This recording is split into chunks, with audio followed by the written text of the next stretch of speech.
তো কুণাল ঘোষের বক্তব্য, এটা কুণাল ঘোষ অবমাননা করছেন বলে আমার মনে হচ্ছে না, এটা মমতা বন্দ্যোপাধ্যায় করছেন। আদালত অবমাননাকর মন্তব্য, এবং মমতা বন্দ্যোপাধ্যায়কে ডেকে পাঠিয়ে একটু সামান্য শিক্ষা দেওয়া উচিত। অন্তত 3 ঘন্টা আদালতে কক্ষের মধ্যে দাঁড় করিয়ে রাখা হলো, বা 4 ঘন্টা শেরিফের কাছে আটকে রাখা হলো।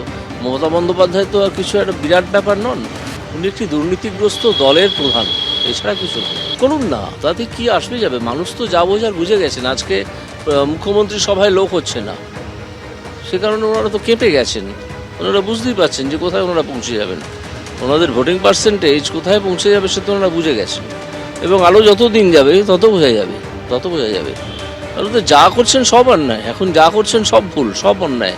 এর আগে যা করেছেন সব দুর্নীতি ছাড়া ওনারা কিছু করতে পারেন না। সেই জন্যই যে কোনো কাজ একটু খতিয়ে দেখলেই বোঝা যায় যে ভয়ঙ্কর দুর্নীতি, ভয়ঙ্কর অসততা। সেই জন্য এই জাজমেন্টগুলো হয়, এই রায়গুলো হয়। এর মধ্যে তো অভিজিৎ গঙ্গোপাধ্যায় হবে, অন্য কেউ লুকিয়ে নেই, ঠিক আছে? এর মধ্যে সত্য লুকিয়ে আছে। দ্রুত রাজস্বী কিছু বলতে চাইছে।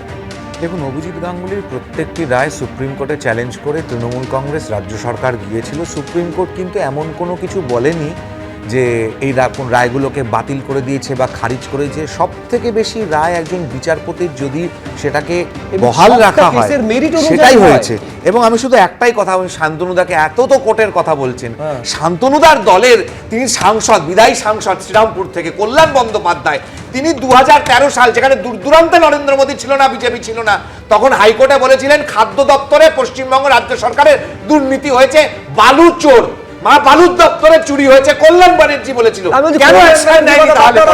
খাদ্যমন্ত্রী নিজে একাধিকবার বলেছেন, কিন্তু তারপরে হচ্ছে সেই মন্ত্রীকে 10 বছর সেই দপ্তরে রেখে দেওয়া হয়েছিল। ফলে প্রশ্ন সেখানে থাকবে যে মন্ত্রী যেখানে বলছেন ডান দিকে তাকালে চুরি করছে, বাঁ দিকে তাকালে চুরি করছে, তারপরেও সেই মন্ত্রীকে রেখে দিয়েছেন, এবং তারপরে বলবেন যে আপনার প্রশাসন একেবারে যথাযথ যখনই কমপ্লেন পেয়েছে ব্যবস্থা নিয়েছে। শান্তনু সেন, আমি আবার আপনাকে বলি, এই অভিজিৎ গঙ্গোপাধ্যায়ের কথা শোনালেন, বাস্তবটা কতটা জলের মতো পরিষ্কার দেখুন। তিনি বিজেপির অঙ্গুলি হেলনে যতদিন পর্যন্ত এখানে বসেছিলেন, তিনি অভিষেক বন্দ্যোপাধ্যায়কে নিয়ে টার্গেট করে বলেছিলেন যে তাকে নিয়ে এসে এখানে বসিয়ে রাখা হোক। আজকে তিনি ভারতবর্ষের একমাত্র মহিলা মুখ্যমন্ত্রী মমতা বন্দ্যোপাধ্যায়কে বসিয়ে রাখা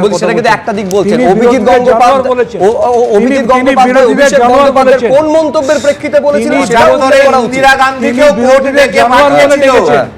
সারা বাংলা শুনেছে, সারা দেশের মানুষ শুনেছে যে অভিজিৎ গঙ্গোপাধ্যায় একজন প্রাক্তন বিচারপতি, তিনি বিরোধীদের জানোয়ার বলে সম্বোধন করেছেন, এবং তিনি দুর্নীতির কথা বলতে গিয়ে তিনি নিজেই আজকে তার আসল মুখোশটা যখন খসে গেছে, একটা দুর্নীতিগ্রস্ত রাজনৈতিক দলে তিনি ঢুকেছেন, তিনি নিজেকে ভগবানের আসলে বসানোর চেষ্টা করেছিলেন। নির্দেশে কিন্তু নিয়োগ দুর্নীতির যে সমস্ত অভিযোগগুলো সামনে এসেছিল, হ্যাঁ, এটা সারা দেশের মধ্যে আমি বলছি, এটা এক তারিখ আপনি বলছেন অভিজিৎ গঙ্গোপাধ্যায়ের নির্দেশে এত বড় নিয়োগ দুর্নীতি, সেটা যে আনার্থ হয়েছিল, ইডি যে প্রায় 52 কোটি টাকা উদ্ধার করেছিল, কার নির্দেশে? আদালতে কোন বিচারপতি বসেছিলেন?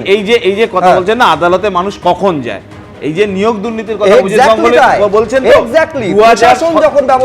2017 সালে আমরা আন্দোলন করেছি, প্রশাসন আইন করে আমাদেরকে জেলে পুরেছে, তারপরে তো ছাত্রছাত্রীদের দিয়ে কেস হয়েছে, সেই কেসগুলো লড়েছে, ডকুমেন্টগুলো রেডি করে কোর্টে প্রডিউস করা হয়েছে, তার ভিত্তিতেই রায় হয়েছে। ভারতবর্ষের সংবিধানের বাইরে তো কেউ রায় দিতে পারে না। আর ওনারা বলছেন কি করে, পার্থ চ্যাটার্জির বাড়ির তার বান্ধবী, 70 বছরের পার্থ চ্যাটার্জি, তার 35 বছরের বান্ধবীর খাট থেকে 50 কোটি টাকা বেরোচ্ছে, তারপরেও তৃণমূল কংগ্রেস চোর না? এত বড় বড় উকিল আছে ওদের দলে, এত বড় বড় উকিল আছে, কেন পার্থ, জ্যোতিপ্রিয় মল্লিক, শান্তনু এদেরকে বার করে আনতে পারছে না? আসলে তারা ভোট চাইতে গেলে পাবলিক তো চিৎকার, আর আবুল জেলে ঢুকেছে, সেখানে চোর চোর বলে চিৎকার হয়েছে। আচ্ছা, আমি যেখানে প্রচারে যাচ্ছে